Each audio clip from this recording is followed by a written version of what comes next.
dalkan Imaaraadka Carabta oo ka mid ah dalalka Islaamka isla markaana ay ku nool yihiin Soomaali badan ayaa maanta waxaa si weyn laga xusay munaasabadda Ciidul Fitriga. muslimiinta ku dhaqan wadankan isku taga Imaaraadka Carabta ayaa wajiyadooda waxaa laga dareemayay farxadda maalinta Ciida, iyagoona saaka aroortii u dareeray masaajidada waaweyn si ay u oogaan tukashada salaada Ciidul Fitriga. waxaana munaasabadda Ciida awgeeda kala qayb qaatay hogaamiyaha magaalada Dubai Maxamed bin Rashid Al Maktoum iyo mas'uuliyiin kale. waxaana markii ay soo gabagabowday tukashada salaada Ciidul Fitriga telefishinka qaranka Soomaaliyeed uu la kulmay shacabka Soomaaliyeed ee ku dhaqan magaalada Dubai, iyagoona hambalyo ku aadan maalinta munaasabadda Ciidul Fitriga u diray eheladooda iyo qaraabadooda. والله محمد نور محمد halkan waxaan ka salaamay ummadda muslimiinta meel walba joogan waxaan leenahay ciid wanaagsan kullu caam wa antum bilkhayr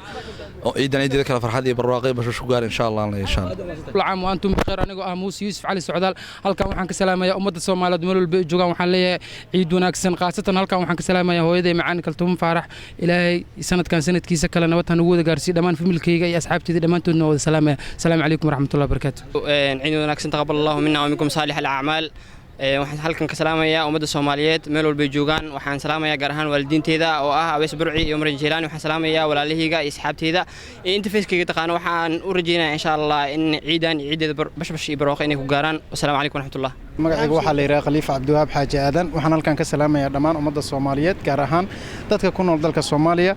magaalada Muqdisho waxaan leeyahay kullu caam wa antum bikhayr aywa Maxamed Axmed Faarax waxaan joogaa Imaaraadka Carabta ummadda Soomaaliyeed iyo ummadda Islaamka waa salaamayaa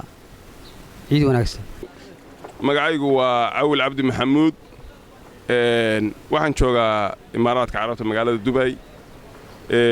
ciid wanaagsan ayaan leeyahay ummadda Soomaaliyeed meel ay joogaanba iyo ummadda Islaamkaaba kullu caam wa antum bikhayr magacaygu waa Anwar Maxamed Nuur yaraanka cidda oo degan wadanka Imaaraadka Carabta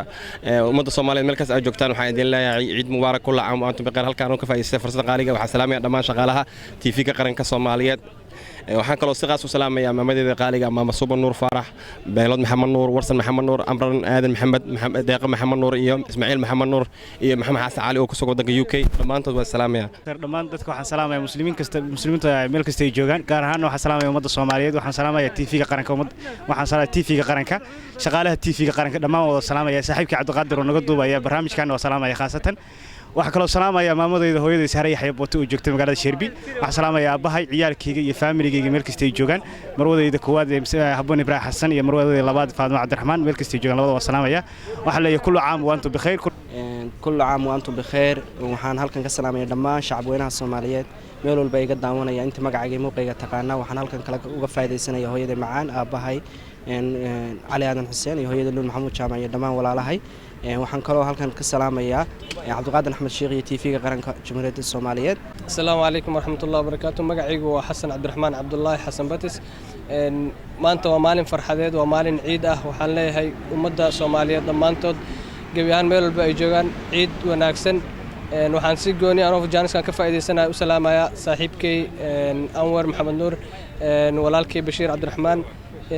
Xuseen Abade waxaan halkan ka salaamayaa familkayga oo dhan iyo asxaabtayda qaraabadana soo koobi karin waxaan leeyahay kullu caam wa antum bikhayr waxaan kaloo mahad celinayaa SNN TV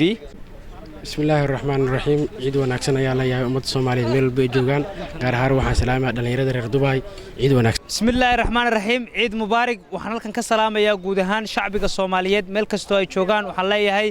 taqabbal Allah minna wa minkum wa min a'maali saa'idaat munaasabadda ciidka awgeed waxaan halkan ka salaamayaa guud ahaan shacbiga Soomaaliyeed meel kasta oo adduunka ka joogaan madaxda Soomaaliyeed ee magaalada Muqdisho madaxda ummadda Soomaaliyeed madaxweynaha Xasan Sheekh Maxamuud ra'iisul wasaaraha Umar Cabdirashiid Cali Sharmaake wasiirada baarlamaanka iyo guud ahaan ummadda Soomaaliyeed meel kasta oo joogaan waxaan leeyahay sanadkan sanadkiisa waxaan idin rajaynayaa inaad ku gaadhaan bash barwaaqo cimri dheer والسلام عليكم ورحمة الله وبركاته وحن كلو سلام يا صاحبكي عبدالقادر أحمد شيخ يجودهان بعد التلفزيون كقرنك الصومالية ده إماراتك يوم مقالة مقدشة يوم مركز العالم كشوغان وحلاي هاي عيد مبارك وحان صلاني هم بلي ودري دمان ومدة مسلمين تحمل ولي بيجوغان خاصة في ملقيقة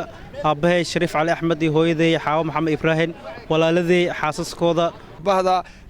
تلفزيون كقرنك الصومالية أنا وكسلام يا bahweynta Soomaaliyeed iyo bahweynta Islaamka meel kasta joogan in ciideeda caafimaad ku gaaraan أنا magacay Maxamed Maxamuud Cabdullaahi waxaan ka salaamayaa ummadda Soomaaliyeed meel kasta ay joogaan dunida daafaheeda gaar ahaan madaxda Soomaaliyeed. Taqabbal Allahu minna wa minkum saalih al-a'maal. Laakiin waxaan ka salaamayaa ummadda Soomaaliyeed meel kasta ay joogto iyo familygayga maamadayda Faadimo Muuse Xasan iyo aabahayga